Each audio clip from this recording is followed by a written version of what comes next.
कुलहीन मजलिस इत्तेहादुल मुस्लिमीन के याकुतपुरा रुकन असम्बली जाफर हुसैन मेराज के हाथों शादी मुबारक स्कीम के चेक्स की तकसीम अमल में आई है।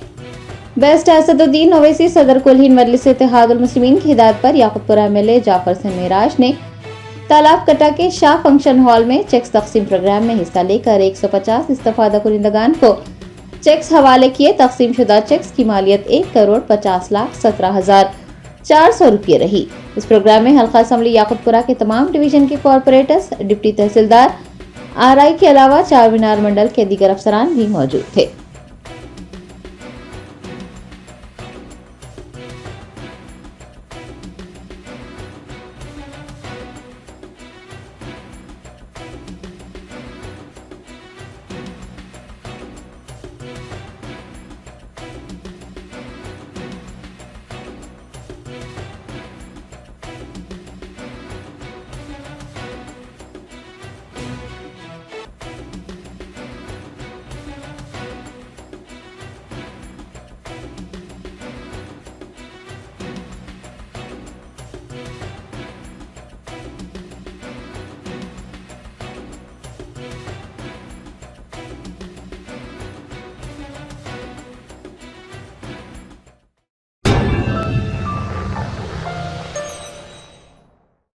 Germanton super speciality hospital, doctor Mir Jawad Jar Khan, senior experienced orthopaedic surgeon, bone fracture, joint replacement, hip replacement और स्पाइन सर्जरी कामयाबी से अंजाम दे रहे हैं। इसके अलावा neuro surgery, cardiology, gynaecology, dental, general medicine, dialysis और फिजियोथेरेपी जैसे शोबाजात में इंतहाई कामयाबी के साथ वाजिबी फीस में इलाज किया जा रहा है। शेयरिंग और प्राइवेट रूम्स, अस्पताल में 24 घंटे MRI, CT scan, 2D digital x-ray, ultrasound, operation theatre, ICU और लैब की सहूलत दस्तयाब है। आपकी उम्मीदों के ऐन मुताबिक Germanton super speciality hospital, pillar number 150, Attapur, Hyderabad.